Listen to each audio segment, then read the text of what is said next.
Hello everyone, my name is Sara Letendre, and this is my presentation for EDPS 411. My presentation will focus on decolonizing education through the use of Indigenous literature in the classroom. To introduce my presentation, I would like to introduce myself a little more and share my opinion on the topic. I am a member of Enoch Cree Nation of Alberta and a person of both Cree and Euro-settler ancestry. I'm in my 5th year of a combined degree in Native Studies in elementary education, and to me, incorporating Indigenous literature is very important, and it is something I hope to do in my future classroom. The source I will be analyzing today and using to support my argument in my paper is titled Teaching Indigenous Literatures for Decolonization, Challenging Learning and Learning the Challenge, written by Audrey Jean Hansen. I will quickly review the key terms found within the article. The first term is colonialism, which is the policy or practice of acquiring full or partial political control over another country, occupying it with settlers and exploiting it economically. The second term is decolonization, and this is the action or process of a state withdrawing from a former colony, leaving it independent. The third term is resurgence, and this has to do with the resurgence of culture, and this is an increase or revival after a period of little activity, popularity, or occurrence. The last term is métissage, and this is the process of bringing diverse perspectives together into a conversation and relation, and exploring points of affinity and dissonance, and this is seen in the article through the use of the multiple perspectives shared within it. The thesis statement of my paper is, I argue that there is a need for the education system to be decolonized. In the current education system, colonial or Western perspectives are presented, but the Indigenous perspective is lacking. Decolonizing education will be a long battle, but there is a need for Indigenous perspectives to be shared and learned about. One way to achieve this goal is through the inclusion of Indigenous literature. I will give a quick summary of the article. The article describes a study that was conducted in Alberta. It examines the significance of colonial contexts that influence the teaching and use of Indigenous literature in the classroom.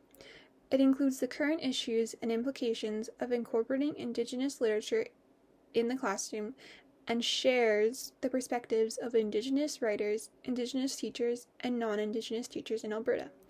The paper argues that the inclusion of Indigenous literature in the classroom can help students challenge colonial thoughts when the literature is represented and explained in an appropriate manner. When Indigenous stories enter the classroom, they can counter the colonial representations of Indigenous people and can assist in the resurgence of Indigenous culture, and this is an act of decolonization. Now I will give a quick analysis of the article. The article was written in 2020 by an Indigenous scholar and educator who includes Indigenous literature into her classroom as a means of learning, guidance, and inspiration for herself and her students. The article points out how it can be difficult for teachers and students to engage with Indigenous literature because it leads to unsettling dynamics, but that this is an important part of decolonization. I think it is important that the article points out that this is a difficult process, but it is one worth taking as it will help the Indigenous culture thrive. The central research question of the article was, how do Indigenous literatures matter to the resurgence of healthy Indigenous communities? I do believe the article successfully answers this question. The article shares the perspectives of Indigenous people. They acknowledge that when their stories are shared from their perspective, it starts the process of decolonization. When their stories are shared, students are learning about their culture and all the beautiful parts of it. Since Indigenous culture is shared through oral stories, the inclusion of these stories ensures the culture lives on, both in the Indigenous communities and in other parts of Canada. If Indigenous literature and stories are excluded from the education system, then only the colonial narratives are presented. Often these narratives create negative stereotypes and promote false ideas of Indigenous people. I believe this article and the research that went into it are well constructed and that they defended and answered this central research question. This source is relevant to my research because it supports the main arguments of my paper. My main argument for my research is that Indigenous knowledge needs to be meaningfully included in the curriculum for the education system to truly start to decolonize itself. Without the inclusion of Indigenous knowledge and literature, the curriculum is still promoting a colonial narrative. One of the easiest ways to include Indigenous knowledge and perspectives is through the use of Indigenous literature.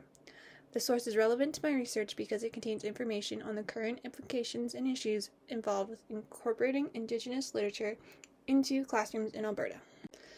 The process of thinking or finding counter-arguments for this issue was very difficult for me.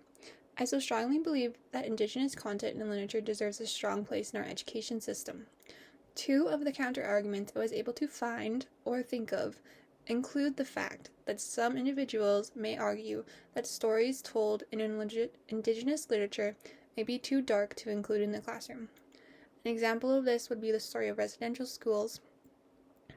Many individuals believe that the story is too dark to be shared in an elementary school classroom because of what happened in the schools. Another counter-argument is that others may believe there is enough Indigenous content in our current curriculum and teaching ways. Some people may think that we already have enough Indigenous content, so there's no use in including more Indigenous literature into the classroom.